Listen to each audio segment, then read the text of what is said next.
नमस्कार स्टूडेंट्स, कैसे हैं आप सब लोग। आप सबका एक बार फिर से स्वागत है Byju's exam prep IAS Hindi के यूट्यूब चैनल पर। आज है 2 दिसंबर। आज हम लोग देखेंगे कि हमारे द हिंदू के विश्लेषण में कौन कौन से आर्टिकल्स इंपॉर्टेंट हैं। सबसे पहला आर्टिकल आपको पृष्ठ संख्या 8 पे मिलेगा। इसको आप अपने थर्ड पेपर से जोड़ सकते हैं, जहां पर पर्यावरण के बारे में बात हो रही है। देखिए, राइटर यहां पर शुरुआत करते हैं कि 2021 में इंडिया के अंदर कुल 4 लाख जो क्रैश थे, यानी कि रोड पे जो एक्सीडेंट हो जाते हैं, वो नोट करे गए। अब यहां पर राइटर बताते हैं कि उस क्रैश में होता क्या है। जैसे मान लीजिए कोई कार है या बस है, आपस में क्रैश करते हैं, तो उस क्रैश के दौरान कार से कुछ लीकेज होता है। ठीक है, अब जैसे मान लीजिए गाड़ी का टायर हो गया, या बैटरी के अंदर जो केमिकल लगे होते हैं वो लीकेज हुए, या इसके अंदर जो ऑयल पड़ा हुआ है, या जो इसके अंदर कूलेंट होता है। इसके अलावा राइटर बताते हैं जैसे लेड हो गया, मरकरी, कैडमियम, तो ये सब जो विषैले पदार्थ है ना, ये सब वहां से उनका रिसाव होना स्टार्ट हो जाता है। तो उससे क्या होता है, पर्यावरण को हानि पहुंचती है। अब देखिए, जरा मुद्दे को समझने का प्रयास करिए। यहां पर दो गाड़ियों के बीच में एक्सीडेंट हुआ, तो एक तो उससे जो मानव जीवन था उस पे बुरा असर पड़ा, दूसरा पर्यावरण पर भी बुरा असर पड़ा। यहां पर राइटर बताते हैं कि ऐसे एक्सीडेंट में ना बहुत बार ऐसा होता है कि जो भी हमारी कार्स वगैरह होती हैं वो इतनी डैमेज हो जाती हैं कि अब उनको दोबारा ठीक कराना भी पॉसिबल नहीं हो पाता। तो इनको अब हम लोग किस में, कबाड़ में बेच देंगे। तो इसी को यहां पर बोले क्या जाता है, स्क्रैप। तो इंडिया के अंदर एक स्क्रैप को लेकर पॉलिसी बनाई गई है। जब किसी भी कार या बाइक या स्कूटर की बात करते हैं तो उसकी एक लाइफ होती है, ऐसा तो नहीं कि वो जिंदगी भर चलेगा। तो जब उसका एक लाइफ स्पैन पूरा हो जाता है, तो भारत सरकार ने जो अपनी स्क्रैपेज पॉलिसी बनाई है, तो उसके अंतर्गत यहां पर सरकार ने यह बताया कि ऐसी कार्स का क्या करेंगे, या फिर जो एक्सीडेंट में ऐसी डैमेज कार हो जाती हैं जिनको अब ठीक करना पॉसिबल नहीं है, तो उन सब कार्स का क्या होगा। तो उसके लिए पॉलिसी बनाई गई है। एक बार मैं आपको वो पॉलिसी दिखाता हूं। राइटर इस पॉलिसी के साथ साथ यहां पर यह भी बताने का प्रयास करते हैं कि देखिए, ये पॉलिसी अभी अपने स्टार्टिंग फेज में है, तो इतना ज्यादा एक्टिवली इसको लागू नहीं किया गया है। ठीक है, देखो यहां पर फायदा क्या होता है। कुछ पॉइंट्स हैं जो आपको ध्यान में रखने, जो आप अपने मुख्य उत्तर परीक्षा में यूज कर सकते हैं। यदि मान लीजिए कोई व्यक्ति है, ठीक है, वो अपनी पुरानी जो कार है उसको सरकार की इस स्क्रैपेज पॉलिसी के अंतर्गत वो नष्ट करवा देता है, तो क्या होगा, जो भी नई कार वो लेने जा रहा है ना, तो उस पर क्या है, उसको छूट मिलेगी, 5% तक का डिस्काउंट मिलेगा यदि उसके पास वो सर्टिफिकेट है। अब जाहिर सी बात है, कोई व्यक्ति अपनी कार को यहां पर कबाड़ में जाके स्क्रैप करा देगा, पूरी तरीके से खत्म करा देगा, तो उसको एक सर्टिफिकेट मिलेगा। ठीक है, तो 5% का यहां पर छूट मिल जाएगी। दूसरा, यदि कोई व्यक्ति ऐसा कराता है तो उस राज्य में जो रोड टैक्स होता है उसमें 25% की छूट मिल जाएगी यदि उसका वो पर्सनल वाहन है। और यदि कॉमर्शियल यानी कि व्यापार में कोई वाहन यूज करता है तो उसमें 15% की छूट मिल जाएगी। जो भी रजिस्ट्रेशन फीस होती है ना, जब आप कार खरीदते हो, तो उसमें भी यहां पर छूट मिलेगी यदि वो व्यक्ति यहां पर ऐसा करता है। तो यहां पर राइटर बताते हैं एक आंकड़ा कि 2025 तक 22 मिलियन गाड़ियां ऐसी हैं इंडिया के अंदर जिनका पूरी तरीके से लाइफ जो है वो खत्म हो जाएगी। अब जिस पॉलिसी का मैं नाम ले रहा था, नेशनल ऑटोमोबाइल स्क्रैपेज पॉलिसी, 2021 में इसको लॉन्च किया गया था। बट मैंने आपको बताया कि इस पॉलिसी के अंतर्गत अभी उतनी सुविधाएं यहां पर नहीं है, उतना इंफ्रास्ट्रक्चर नहीं है। प्रॉपर एक गाड़ी को कैसे नष्ट करा जाएगा, उसके अंदर उसको एकदम रिसाइकिल कैसे करा जाएगा, वो वाला प्रोसेस अभी तक पूरी तरीके से यहां पर लागू नहीं करा गया है। तो यहां पर यह भी राइटर बताते हैं कि जिस जगह पर मान लीजिए अब पॉलिसी लॉन्च हुई, तो जाहिर सी बात है कहीं ना कहीं तो गाड़ियों का स्क्रैपेज होता होगा। तो वहां पर अगर कोई व्यक्ति अपनी गाड़ी लेके जाता है, तो अगर वहां पर उतने इंस्ट्रूमेंट नहीं है, उतने मशीन्स नहीं लगी हैं, तो जब तक वो कार वहां पे खड़ी रहती है, ठीक है, तब तक भी उससे बहुत सारे केमिकल्स ऐसे होते हैं जिनका रिसाव होता है, तो वो भी हमारे पर्यावरण को क्या पहुंचाएंगे, हानि पहुंचाएंगे। और ऐसे जो कारों का ढेर लगता चला जाता है, लगता चला जाता है, क्योंकि इतनी ज्यादा संस्थाएं अभी नहीं है जो स्क्रैपेज कर सकें। तो एक तो ये जो जैसे लैंडफिल जिसको बोलते हैं ना, लैंडफिल कई बार हम लोग जब अपशिष्ट के बारे में पढ़ते हैं तो ऐसा लैंडफिल यानी कि इन तरीके का कूड़े का पहाड़ यहां पर भी इकट्ठा होता चला जाता है। तो वो भी क्या करता है, प्रदूषण करता है, उससे भी कोई केमिकल रिस रहा है।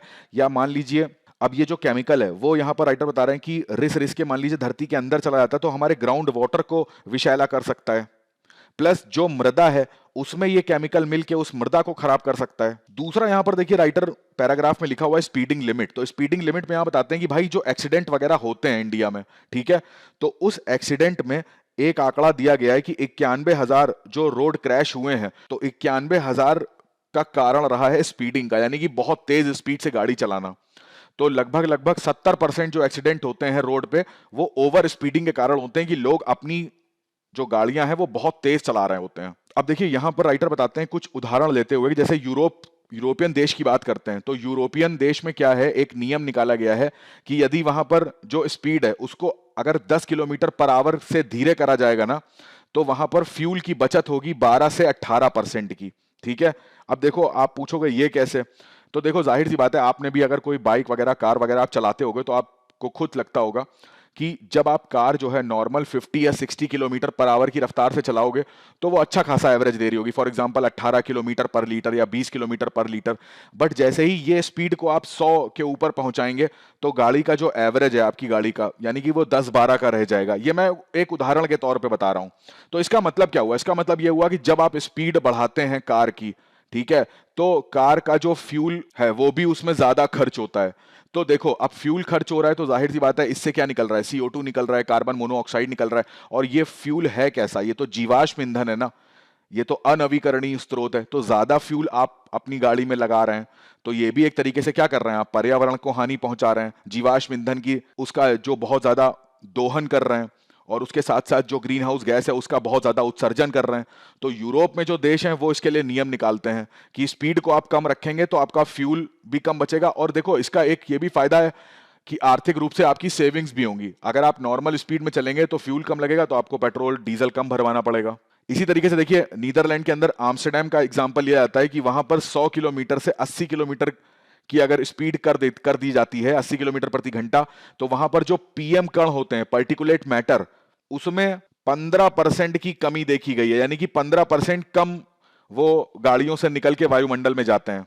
इसी तरीके से इंग्लैंड के अंदर जो वेल्स है तो वहां पर भी यही चीज देखी गई कि स्पीड की लिमिट अगर कम कर दी जाएगी तो यहां पर जो प्रदूषण है, ठीक है, और जो हमारे ईंधन से निकलने वाली जो खतरनाक गैसेज है, nitrogen oxide, particulate matter, carbon monoxide, तो ये सबका भी उत्सर्जन क्या होगा, वो कम होगा। दूसरा देखिए यहां पर एक फाउंडेशन है, सेव लाइफ फाउंडेशन। इसने एक पॉलिसी बनाई है, उसको बोला जा रहा है zero fatality corridor solution. Zero fatality का मतलब क्या होता है कि जितने तरीकों से, मान लो ये एक्स है ये वाई है, इसके बीच में ये रोड है, फैटेलिटी का मतलब होता है दुर्घटना, तो जितनी दुर्घटना कम कर सकते हैं और उसको कम करके कहां तक पहुंचाना है, जीरो तक।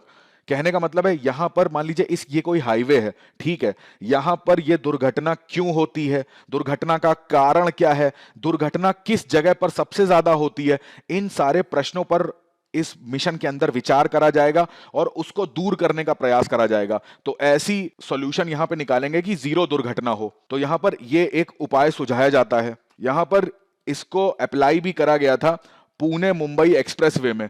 तो ऐसा देखा गया कि पुणे मुंबई एक्सप्रेसवे में 2016 में जितने एक्सीडेंट होते थे उससे 52%, यानी कि जस्ट हाफ एक्सीडेंट 2020 में होने लगे, केवल इस पॉलिसी को यहां पर अपनाने के लिए। दूसरा यहां पर राइटर बताते हैं कि देखिए क्या होता है, एक तरीके से और हम एक्सीडेंट को रोक सकते हैं कि जो जैसे रोड के किनारे जो ट्रीज वगैरह होते हैं तो वहां पर कुछ साइन लगा के, ठीक है, जो रिफ्लेक्टर होते हैं, आपने कई बार देखा होगा ऐसे मुड़ने का रिफ्लेक्टर आता है, बट यहां पर जो रिफ्लेक्टर है ना, इसमें यूज किसका करा जाता है, इसमें यहां पर राइटर बता रहे हैं कि एस्बेस्टॉस का यूज करते हैं, ठीक है। तो ये हमारे पर्यावरण के लिए अच्छा नहीं है, तो इसकी जगह ना हम किसको यूज कर सकते हैं, यहां पर राइटर बताते हैं एल्युमिनियम कंपोजिट मटेरियल जो आता है इसको यूज कर सकते हैं। हालांकि ये थोड़ा महंगा पड़ता है परंतु ये हमारे पर्यावरण के लिए अच्छा है, तो इससे भी यहां पर एक्सीडेंट जो है उनको रोका जा सकता है, प्लस पर्यावरण को भी बचाया जा सकता है। अगला आर्टिकल आपको प्रश्न संख्या 10 पे देखने को मिलेगा। इसको आप थर्ड पेपर से जोड़ सकते हैं जहां पर हम लोग इकोनॉमी की बात करेंगे। अब यहां पर इसी चीज को आप रोजगार से भी जोड़ सकते हैं, ठीक है। देखिए, how will globally layoffs impact India. जिस तरीके से पूरी दुनिया में लोगों की जो नौकरियां हैं वो चली जाती हैं, तो उसका अगर मान लीजिए यूएसए में किसी की नौकरी जा रही है तो उसका भारत पे क्या प्रभाव पड़ेगा।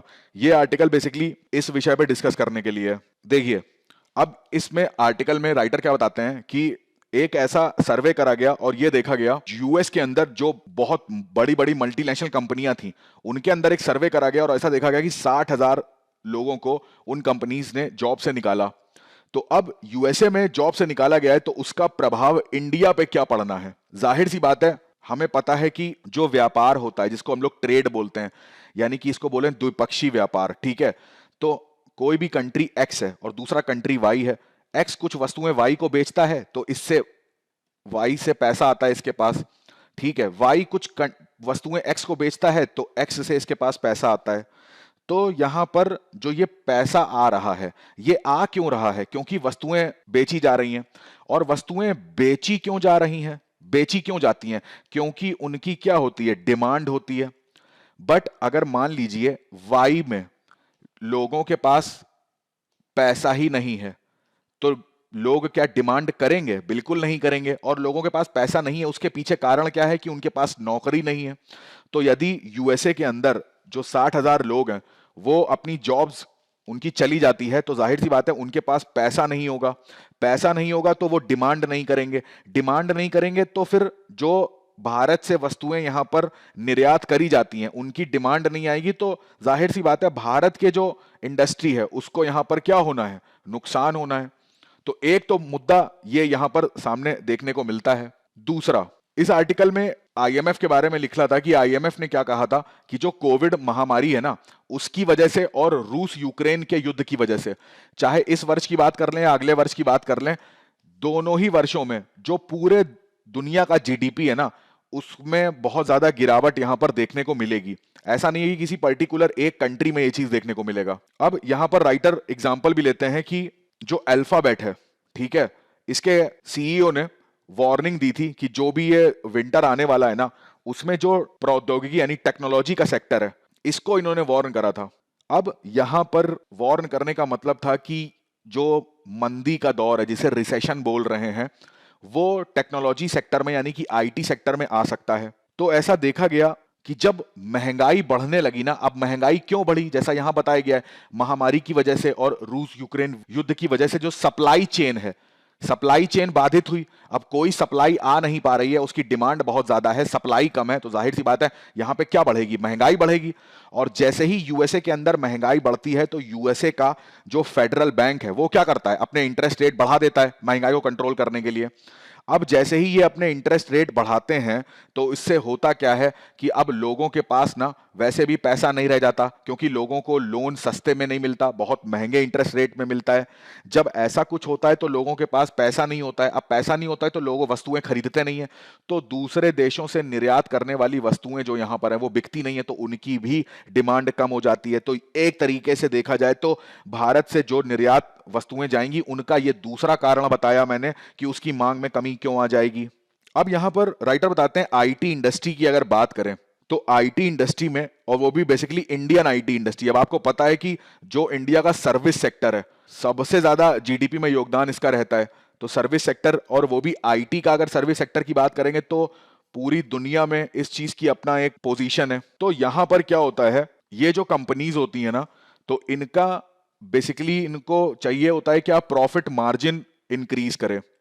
और चूंकि ये कंपनी में बहुत सारे इन्वेस्टर्स होते हैं, इन्वेस्टर्स के बारे में आपको पता होना चाहिए कि इन्वेस्टर किसे कहते हैं, तो ये इन इन्वेस्टर को भी प्रॉफिट रिटर्न करके देना चाहती हैं। तो अब इनको खुद भी प्रॉफिट कमाना है, अपने इन्वेस्टर को भी प्रॉफिट कमाना है, तो उसके लिए प्रॉफिट के लिए यहां पर एक वर्ड यूज होता है कॉस्ट कटिंग का। तो कॉस्ट कटिंग का मतलब होता है कि यहां पर अब क्या होता है कि जब एम्प्लॉयज जो होते हैं, ठीक है, अब कंपनीज को अगर लगता है ना, जैसे क्या होता था कि कंपनी कोई होती है तो वो हायरिंग करती है, तो हायरिंग मान लीजिए उसने 100 एम्प्लॉयज हायरिंग करे, अब 100 के 100 मान लो उस समय पे काम नहीं कर रहे हैं, तो ऐसे कोई एम्प्लॉय, मान लीजिए कोई एम्प्लॉय ऐसा है जो ट्रेनिंग कर रहा है, या फिर कोई एम्प्लॉय ऐसा है जिसको अभी कोई प्रोजेक्ट नहीं मिला हुआ है, तो यहां पर इन कंपनीज की नजर ऐसे एम्प्लॉयज पर रहती है। तो जिनके पास अभी के लिए कोई प्रोजेक्ट नहीं होता है तो ये इसको निकालने का प्रयास करती हैं, जिससे कि यहां पर कॉस्ट कटिंग करी जा सके और अपना प्रॉफिट मार्जिन ये बैलेंस कर सकें। इसके साथ ही साथ इन्वेस्टर का भी जो प्रॉफिट मार्जिन है उसको भी ये बैलेंस कर सकें। यहां पर एक वर्ड यूज हुआ है एट्रीशन रेट्स का, ठीक है। एट्रीशन रेट्स का मतलब क्या होता है, यहां पर राइटर बताते हैं कि मान लीजिए कोई कंपनी एक्स है और कोई कंपनी वाई है, तो एक्स से कुछ एम्प्लॉयज जो हैं वो रिजाइन कर देते हैं या फिर कंपनी उनको निकाल देती है, ठीक है, और फिर वाई कंपनी में वही एम्प्लॉय जाके जॉब करने लगता है, तो इसको बोलते हैं एट्रीशन रेट्स। कहने का मतलब है कि लोग अगर ये कहें कि जॉब्स मार्केट में अवेलेबल नहीं है, जॉब्स की शॉर्टेज है, अगर ऐसा होता तो एक्स से रिजाइन करा हुआ या जो भी निकाला हुआ एम्प्लॉयज था ना, उसको दूसरी कंपनी में जॉब नहीं मिलती। इसका मतलब कि जॉब्स हैं, बट सिनारियो, उसको देखने का तरीका अलग है। इसी तरीके से यहां पर एक वर्ड यूज हुआ है ऑपरेटिंग प्रॉफिट मार्जिन्स का, ठीक है। तो ऑपरेटिंग प्रॉफिट मार्जिन्स का यहां पे मतलब क्या होता है? इसका मतलब ये होता है कि मान लो कोई कंपनी एक्स है, ठीक है, उसने अपना कोई प्रॉफिट कमाया, तो उसको हर प्रॉफिट को ओपीएम नहीं कहते हैं। बड़े ध्यान से सुनिएगा, किस प्रॉफिट को ओपीएम कहते हैं? अब कंपनी जो भी होती है उसको टैक्स भी अपना देना होता है, और हर कंपनी की अपनी एक इनपुट लागत भी आती है, ठीक है। अब मान लीजिए कोई बिस्किट बनाने वाली कंपनी है, तो वो इस बिस्किट के टैक्स भी सरकार को देगी, और इस बिस्किट को बनाने में कितना लेबर कॉस्ट लगा, कितनी बिजली का बिल लगा, वो सारी चीजें भी इसमें ऐड होंगी। तो टैक्स देने से पहले, ठीक है, अभी कंपनी ने गवर्नमेंट को अपना टैक्स नहीं दिया है, बट इनपुट लागत को हटा दें। अब मान लीजिए 10 रुपए का बिस्किट था, ठीक है, 10 रुपए के बिस्किट में कंपनी मान लीजिए 1 रुपए का टैक्स देती है, तो अभी 1 रुपया माइनस नहीं करना है, और उसकी जो लागत आती है वो आती है, मान लिया यहां पर 5 रुपए, तो इसमें 5 रुपए आप माइनस कर दीजिए, तो अब कितना बचा? 5 रुपए। 1 रुपए जब टैक्स का कटेगा तब उसके पास कितना बचेगा? 4 रुपए। बट ओपीएम क्या होता है? OPM is 5 rupees. तो कंपनीज में देखा जाता है कि अब बात जैसे करी जा रही थी ना कि महामारी आ गई है, तो लॉकडाउन लग गया है, तो इतना प्रोडक्शन हो नहीं पा रहा है, तो कंपनीज को प्रॉफिट नहीं हो रहा। बट यहां पर राइटर बताते हैं कि जो ओपीएम है ना कंपनीज का, उसमें इतना ज्यादा कोई निगेटिव वैल्यू नहीं देखी जा रही कि बहुत ज्यादा ओपीएम कंपनी का कम हो गया, ऐसा नहीं है। दूसरा, बहुत सारी कंपनीज ऐसी हैं जिनका ओपीएम जैसा कोविड से पहले था उतना ही है, तो ये एक अच्छा पॉइंट है यहां पे। दूसरा देखिए, एक सिंपल सा यहां पर राइटर ये भी लॉजिक बताते हैं कि कोविड 19 की जब बात होती है, तो कोविड 19 के टाइम पे, ठीक है, लॉकडाउन था, तो कंपनीज का इतना प्रोडक्शन हुआ नहीं, ठीक है, कोई भी कंपनी होगी, आपकी कंपनी मेरी कंपनी है, तो जाहिर सी बात है वो बंद रही, तो उसमें उतना प्रोडक्शन नहीं हुआ, तो मुझे उतना प्रॉफिट हुआ नहीं। बट जैसे ही कोविड 19 के बाद लॉकडाउन ओपन हुआ, तो क्या हुआ? हर कंपनी ने अपने प्रोडक्शन को बढ़ाने के लिए, क्योंकि भाई उसको अपना पिछला वाला लॉस भी कम करना था, तो उसको दूर करने के लिए कंपनियों ने क्या करे? अपने उत्पादन को दुगना करना चाहा। तो दुगना करने के लिए उन्होंने यहां पर जो भर्तियां थी वो भी बहुत ज्यादा करी। बट अभी देखिए, रूस यूक्रेन का जैसे युद्ध हो रहा है, या यूरोप के अंदर जिस तरीके से महंगाई बढ़ रही है, ठीक है, सप्लाई चेन बाधित हो रखी है, और डिमांड इतनी ज्यादा है परंतु वस्तुएं नहीं है, तो उसको कंट्रोल करने के लिए जो महंगाई है, हर देश के रिजर्व बैंक ने, हर देश के फेडरल बैंक ने अपने इंटरेस्ट रेट को हाई कर रखा है, तो लोगों के पास बेसिकली पैसे नहीं है। तो जब पैसे नहीं है, तो उस टाइम पे अगर हमारी कंपनी ज्यादा उत्पादन भी कर लेगी ना, तो वो बिक नहीं रहा है, बिक नहीं रहा है, तो अब हमें तो इसमें प्रॉफिट कमाना ही है। तो कोविड के 19 के लॉकडाउन खुलने के बाद जिस तरीके से हायरिंग करी गई थी मास स्केल पे, बट अभी देखा जा रहा है कि कुछ टाइम के लिए ऐसा सिनारियो चल रहा है कि वहां पर जो लोग हैं वो अपनी जॉब खो रहे हैं, जो जस्ट लॉकडाउन के बाद जिनको जॉब मिली थी। तो उसके पीछे का क्या कारण था वो भी मैंने आपको बताया। तो ये था इस पूरे आर्टिकल का सार। जो मुख्य मुख्य बातें थी वो मैंने यहां पे लिख दी, आप इसको मुख्य उत्तर परीक्षा में यूज कर सकते हैं। अगला आर्टिकल देखिए, आपको प्रश्न संख्या 10 पे देखने को मिलेगा, इसको आप सेकंड पेपर पॉलिटी से जोड़ सकते हैं। बहुत अच्छा आर्टिकल ये आया है। यहां पर देखिए पर्सनैलिटी राइट्स की बात हो रही है। जिसने पहले, आपने अगर ये चीजें सुन रखी हैं तो अच्छी बात है, जिसने नहीं सुन रखी हैं तो उनके लिए जानना बहुत आवश्यक है। देखिए मुद्दा क्या था? मुद्दा ये था कि अमिताभ बच्चन का नाम सभी ने सुना होगा, तो ये दिल्ली हाईकोर्ट के पास गए थे, बिकॉज इनको लगा कि इनकी, कई बार क्या होता है, इनकी आवाज का या इनकी फोटो का बहुत सारी कंपनीज होती हैं मिसयूज करती हैं। मिसयूज का मतलब है कि इनसे पूछा भी नहीं जाता है कि हम आपकी फोटो को या हम आपकी आवाज को यूज कर सकते हैं, बिना इनकी परमिशन के इनकी आवाज यूज करी जाती है। और जिन प्रोडक्ट्स के लिए यूज करी जाती है वो प्रोडक्ट्स कभी कभी इलीगल भी होते हैं। जैसे बात करी जा रही थी यहां पे लॉटरी की, तो वहां पर देखा गया कि लॉटरी सिस्टम में झूठ बोल के ये अमिताभ बच्चन की जो फोटो थी वो उस लॉटरी सिस्टम में यूज करी जा रही थी, प्लस इनकी जो आवाज थी वो यूज करी जा रही थी। तो इसके लिए ये चले गए दिल्ली हाईकोर्ट में, और वहां पर इन्होंने अपने पर्सनैलिटी राइट्स के बारे में मांग करी। और जाहिर सी बात है, आपको जब संदर्भ सुन लिया होगा आपने तो आपको समझ में आ गया होगा हाँ ये तो गलत है। तो वही दिल्ली हाईकोर्ट ने यहां पर निर्णय दिया है कि अमिताभ बच्चन की जो नेम है, बड़े ध्यान से सुनिएगा, इनका नाम, इनकी फोटो, इनकी वॉइस बिना इनकी परमिशन के कोई भी यूज नहीं करेगा। ठीक है, अब देखिए जैसे ही यह मुद्दा उठा तो यहां पर पर्सनैलिटी राइट्स क्या होते हैं ये चर्चा में आ गए। अब पर्सनैलिटी राइट्स क्या होता है? अब मान लीजिए कोई व्यक्ति है, ठीक है, और वो काफी नामी गिरामी व्यक्ति है जिसको बोलते हैं सेलिब्रिटीज, ठीक है, तो सेलिब्रिटी है, तो इनको यहां पर कोर्ट ने बोला क्या है कि इनको क्या करना पड़ेगा ना, पहले अपने आप को बताओ कि आप सेलिब्रिटी हो और अपना जो नाम है, अपना सरनेम हो गया, अपनी आवाज, अपनी फोटो, इन सब का कॉपीराइट कराना पड़ेगा आपको। कॉपीराइट का यहां पे मतलब है कि आपको इस चीजों को रजिस्टर्ड कराना पड़ेगा। जब आप अपने आप को सेलिब्रिटी के तौर पे रजिस्टर करा लेते हो ना, फिर कोई भी आपके नाम को, आपकी वॉइस को, आपकी फोटो को गलत तरीके से यूज नहीं कर सकता आपकी परमिशन के बिना। अब देखिए, जब पर्सनैलिटी राइट्स की बात होती है ना, तो यहां पर एक पब्लिसिटी राइट भी आता है। अब पब्लिसिटी राइट क्या होता है?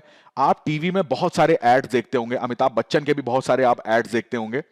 तो ये लोग दूसरे कंपनीज को तो प्रमोट करते हैं, तो यहां पर ये अलाउ है क्या? हां, ये बिल्कुल अलाउ है। जब अमिताभ बच्चन से इनकी आवाज के लिए, इनकी फोटो के लिए, इनकी इमेज के लिए, इनके वीडियो के लिए इनको एक पैसा दिया जाता है, ठीक है, इनको मनी मिलता है और इनके और उस कंपनी के बीच में एक कॉन्ट्रैक्ट होता है, तो ये चीज कॉमर्शियल पर्पस से यूज हो रही है। उनकी आवाज, उनका जो फोटो है, उनके वीडियो, ये सब कॉमर्शियल पर्पस का यूज हो रहा है और उसके लिए इनको भुगतान करा जा रहा है। तो ये होते हैं publicity rights. But personality rights का मतलब होता है कि इनके नाम का, इनकी आवाज का, इन सब चीजों का इनकी परमिशन के बिना कोई व्यक्ति नहीं यूज कर सकता। ये चीज समझ में आई? यहां पर केस, यहां पर जो इस आर्टिकल में ना एक केस निकला है, Arun Jaitley versus network solution private limited. यहां पर एक लॉ फर्म है, उस लॉ फर्म ने ना अपना जो यूआरएल है, जो वेबसाइट का एड्रेस है, वो लिख रखा था www.arunjetli.com। अब जाहिर सी बात है, अरुण जेटली भारत के अंदर एक नामी गिरामी राजनीतिज्ञ थे, तो इनको, इनका नाम आप ऐसे किसी वेबसाइट में या ऐसे किसी तरीके से आप यूज नहीं कर सकते, ठीक है। तो यहां पर इस चीज का संदर्भ कोर्ट ने दिया कि ये इनका पर्सनैलिटी राइट है। अब यहां पर बात करी जाती है, ये तो बात ठीक है, तो कंज्यूमर राइट फिर क्या हुआ? कंज्यूमर राइट, अभी अमिताभ बच्चन ने या किसी भी एक्स एक्टर ने कोई एक ऐसा एड ये लोग करते हैं, अब उस एड को करने के बाद लोग उस प्रोडक्ट को खरीदना पसंद करते हैं, बट मान लीजिए वो प्रोडक्ट फॉल्स निकला, तो ये देखो, ये भी एक यहां पर क्लॉज आ जाएगा, तब यहां पर आपके कंज्यूमर राइट्स आपके पास आ जाते हैं। तो यानी कि जो भी ये सेलिब्रिटीज वगैरह होते हैं ना, ये कोई भी ऐड करते हैं तो पहले उस ऐड को करने से पहले प्रोडक्ट के बारे में इनको पता कर लेना चाहिए, इनको उसकी, वो कैसे बनाया जा रहा है, उससे क्या क्या फायदे हैं, जो क्लेम कर रही है कंपनी वो हो रहा है कि नहीं हो रहा है, ऐसा गलत तरीके से वो किसी भी कंज्यूमर को बरगला नहीं सकते हैं, ठीक है। तो ये मुख्य मुख्य बातें थी जो मैंने आपको बताई, इन चीजों को याद रखिएगा। अगला आर्टिकल आपको प्रश्न संख्या 4 पे मिलेगा, इसको भी आप थर्ड पेपर पर्यावरण से जोड़ सकते हैं। मोस्ट इंपॉर्टेंट देखिए आर्टिकल आया है। अब यहां पर पहले मैं आपको संदर्भ बताता हूं। देखिए, आर्टिकल में फोटो देख के तो आप पहचान गए होंगे कि ये टर्टल या टॉर्टॉइस से रिलेटेड आर्टिकल है, बट इसका संदर्भ क्या है? क्या हुआ ना, वेस्ट बंगाल की जो पुलिस है, ठीक है, पश्चिम बंगाल की जो पुलिस है, उसने 270 किलो, इमेजिन करके देखिए, इतना किलो जो कैलिपी होती है। कैलिपी क्या चीज होती है? ये कछुए के ऊपर जो आप ये आवरण देख रहे हो ना, इसको कैलिपी कहते हैं। और सोचिए, ये जो कैलिपी है उसकी मात्रा है 270 किलो। कितने सारे यहां पर कछुओं को मार दिया गया होगा। इसी के साथ साथ ये इस आर्टिकल में लिखा हुआ है कि उत्तर प्रदेश में भी ना 10 दिन पहले ऐसी न्यूज आई थी कि 789 जो इंडियन फ्लैपशेल टर्टल्स होते हैं या सॉफ्टशेल, वो अमेठी के पास उनको रिकवर करा गया। तो जब ये न्यूज सामने आती है तो यहां पर जाहिर सी बात है, जो ये जीव है ये चर्चा में आ जाता है। तो यहां पर बेसिकली दो जीवों के बारे में चर्चा हो रही है। एक तो आप इस फोटो में देख पा रहे हो, इस जीव का नाम है रेड क्राउन रूफ टर्टल, ठीक है। ये रेडिश रेडिश आपको हल्का सा दिख रहा होगा। तो सबसे पहले यहीं से चर्चा स्टार्ट करते हैं। अब देखिए, ये भारतीय वन्यजीव संस्थान की ऑफिशियल वेबसाइट से मैंने निकाला है। तो यहां पर इसका वैज्ञानिक नाम क्या है? बातागुर कछुगा, ठीक है। अब देखिए, यहां पर टर्टल लिखा हुआ है, कई बार आप देखते होंगे टॉर्टॉइस भी लिखा होता है। तो इन दोनों में फर्क क्या होता है? तो पहली चीज जान लीजिएगा, जो टर्टल होते हैं ना, ये कैसे होते हैं? ये जलीय जंतु होते हैं, ठीक है, ये जल में रहना ज्यादा पसंद करते हैं। और जो टॉर्टॉइस होता है ना, ये मैक्सिमम, ऐसा नहीं कि जल में नहीं रहता है, बट मैक्सिमम ये स्थल में रहना पसंद करता है। तो ये इन दोनों में अंतर होता है। यहां पर आपको इसका वैज्ञानिक नाम पता लग गया। ये हमारे लिए जानना बहुत ज्यादा इंपॉर्टेंट है, इसका आईयूसीएन का स्टेटस। आईयूसीएन के स्टेटस में ना ये क्रिटिकली इंडेंजर्ड में आता है, यानी कि गंभीर रूप से संकटाग्रस्त।